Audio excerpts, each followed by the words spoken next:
Pengertian neurolinguistik.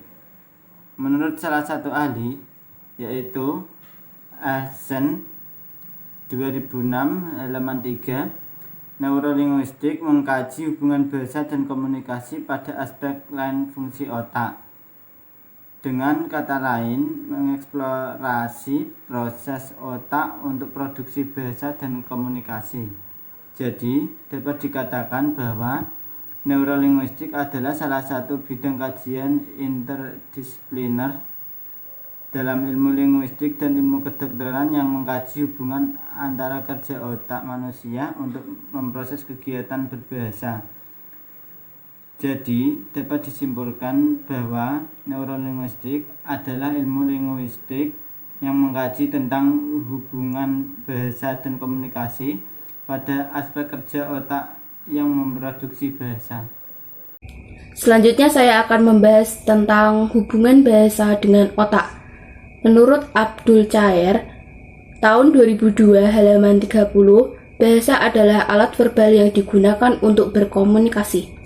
Pendapat tersebut dikaitkan dengan hipotesis kenuranian Chomsky dalam Simanjuntak tahun 2008 halaman 24. Hipotesis kenuranian atau dalam bahasa Inggris the innatedness hypothesis, satu hipotesis dalaman yang dibawa lahir yang diwariskan secara ilmiah yang mengatakan bahwa manusia telah terlengkapi secara alamiah dengan suatu fakultas yang khusus yang nurani atau innate yang memungkinkan manusia melahirkan dan memperoleh bahasa.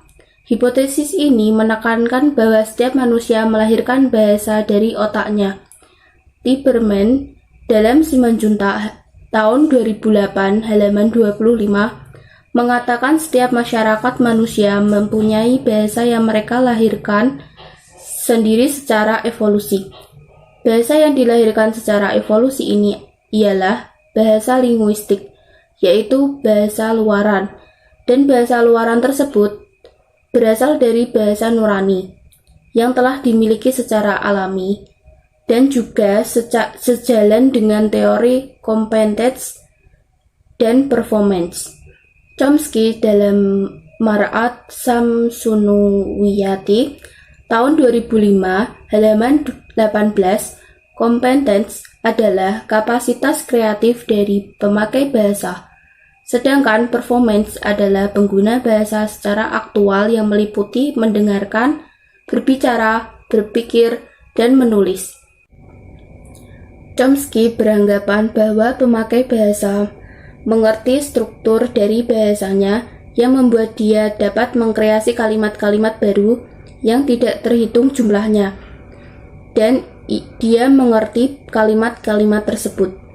Jadi, competence adalah pengetahuan intuitif yang dipunyai oleh setiap individu mengenai bahasa ibunya. Secara garis besar, sistem otak manusia dapat dibagi menjadi 3, yakni otak besar, otak kecil, dan batang otak. Bagian otak yang paling penting dalam kegiatan berbahasa adalah otak besar. Bagian pada otak besar yang terlibat langsung dalam pemrosesan bahasa adalah konteks cerebral. Konteks cerebral adalah bagian yang tampak seperti gumpalan-gumpalan berwarna putih dan merupakan bagian terbesar dalam sistem otak manusia. Bagian ini mengatur atau mengelola proses kognitif pada manusia, dan salah satunya tentu saja adalah bahasa. Konteks cerebral terdiri atas 2 bagian, yakni belahan otak kiri atau biasa disebut dengan hemisfer kiri dan belahan otak kanan biasa disebut dengan hemisfer kanan. Hemisfer kanan mengontrol pemrosesan informasi spasial dan visual atau melihat, memperkirakan, atau memahami ruang atau benda secara 3 dimensi. Sementara hemisfer kiri mengontrol kegiatan berbahasa di samping. Tentu saja, proses kognitif yang lain. Koordinasi di antara keduanya dimungkinkan karena adanya struktur yang menyatukan kedua belah hemisfer ini, yaitu corpus callosum.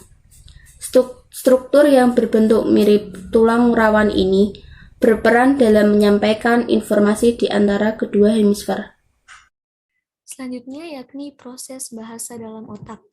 Dalam kaitannya dengan linguistik, otak berguna untuk membentuk suatu proses berbicara yang digunakan dalam berkomunikasi.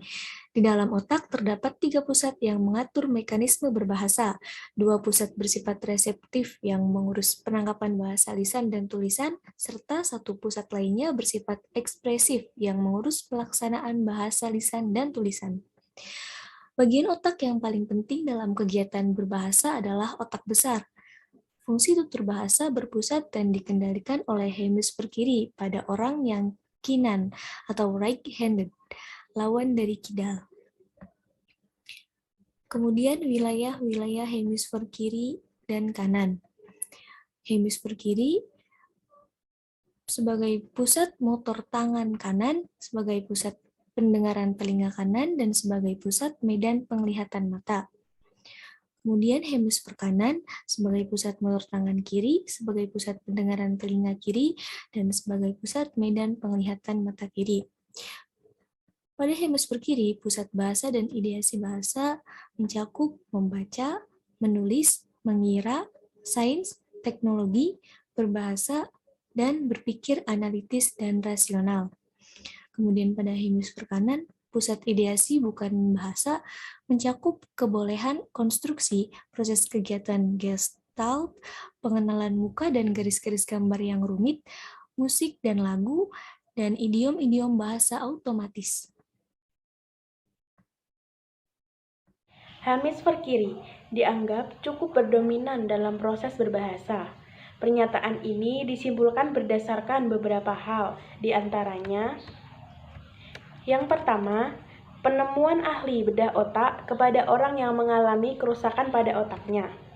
Penemu pertama pusat bahasa di hemisfer kiri otak adalah Karl Wernicke, seorang dokter Jerman pada tahun 1874.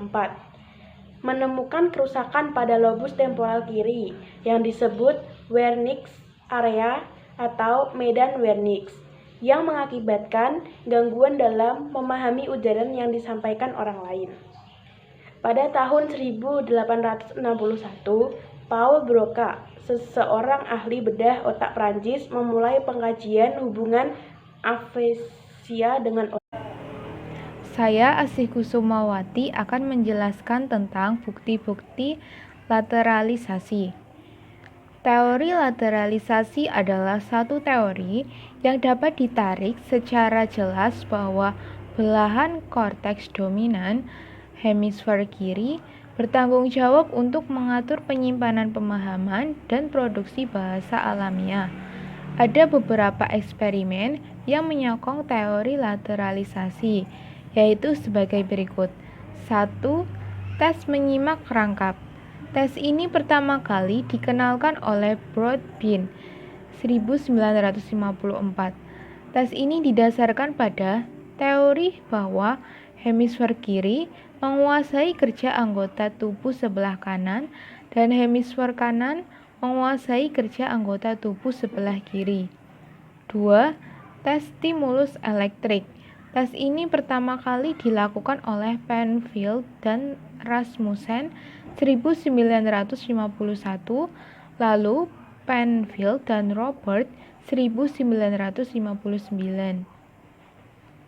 3. Tes grafik kegiatan elektris. Tes ini dilakukan untuk mengetahui adakah aliran listrik pada otak apabila seseorang sedang berbicara, dan jika ada, bagian manakah yang giat mendapatkan aliran listrik ini. 4. Tes WADA. Tes ini pertama kali dikenalkan oleh pakar Jepang bernama J. Wada 1959. Dalam tes ini, obat sodium amisal diinjeksikan ke dalam sistem peredaran darah salah satu belahan otak. Belahan otak yang mendapatkan obat ini menjadi lumpuh untuk sementara. Lokalisasi. Ada beberapa cara untuk menunjukkan teori lokalisasi ini, antara lain dengan teknik stimulus elektrik. Teknik ini dilakukan dengan cara menstimulus bagian-bagian tertentu permukaan korteks dengan aliran listrik. Penfield dan Robert 1959 pada waktu proses pengobatan bedah saraf pasien-pasien otak, mereka menemukan 3 bagian yang terdapat kelainan-kelainan yang merusak bahasa, yaitu 1. Medan Broca, 2. Medan Wernicke, 3. Korteks motor. Jadi kesimpulannya bahwa kerusakan yang ditemukan pada otak pasien saraf sama dengan pasien afasia dan jelas menunjukkan daerah bahasa di dalam otak terdapat di hemisfer kiri otak. Jika terjadi gangguan pada hemisfer kiri, maka timbullah gangguan bicara yang dinamakan afasia. Afasia ini sendiri merupakan penyakit gangguan dalam berbahasa. Afasia dibedakan atas 3, yaitu afasia Broca, afasia Wernicke, dan afasia konduksi. Afasia Broca yaitu gangguan pada medan Broca yang mengakibatkan seseorang tidak dapat berujar. Afasia Wernicke adalah gangguan pada daerah medan Wernicke yang mengakibatkan seseorang tidak dapat memahami lawan bicaranya berbahasa. Yang ketiga adalah afasia konduksi. Afasia konduksi yaitu kerusakan fasikulus busur yang membuat pasien tidak dapat mengulangi ujaran-ujaran yang didengarnya. Selanjutnya adalah perkembangan bahasa pada anak dan ragamnya. Perkembangan bahasa merupakan salah satu mata rantai pertumbuhan anak selain perkembangan lainnya, seperti perkembangan motorik kasar, perkembangan pemecahan masalah fisiomotor yang merupakan gabungan fungsi penglihatan dan motorik halus, serta perkembangan sosial.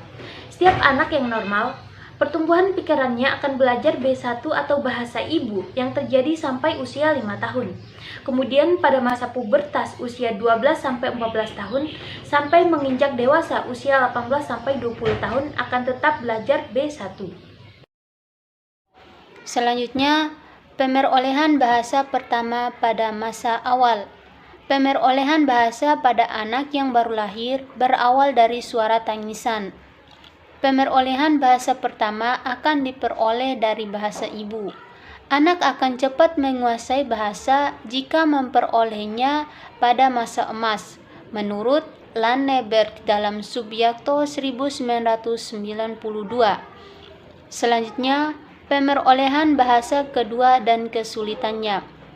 Kesulitan pada pemerolehan bahasa kedua menurut Scofield dan Krashen yang menegaskan bahwa kemampuan belajar bahasa kedua tidak berkurang terlalu banyak meskipun proses lateralisasi telah usai.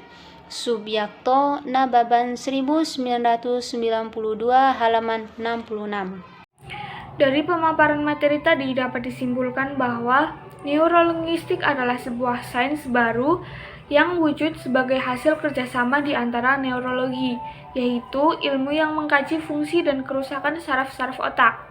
Neurolinguistik merupakan kajian yang membahas tentang bagaimana cara kerja otak dalam memproses bahasa sebagai komunikasi. Linguistik ilmu yang mengkaji struktur bahasa. Penelitian neurolinguistik dilakukan pada pasien afasia, yaitu pasien yang mengalami gangguan pada bicara sehingga membuat pasien mengalami gangguan dalam berbahasa yang diakibatkan karena beberapa hal seperti gegar otak atau penyakit. Dalam bahasa Indonesia, struktur bahasa dikaji dalam tataran gramatikal. Gramatikal pada tataran fonologis yaitu penghilangan bunyi A, U, R, E, kemudian penggantian bunyi R menjadi L, penambahan bunyi M, dan repetasi bunyi E. Pada tataran morfologis terdapat penghilangan bunyi N, H, R, S, kemudian ada penggantian bunyi M menjadi N.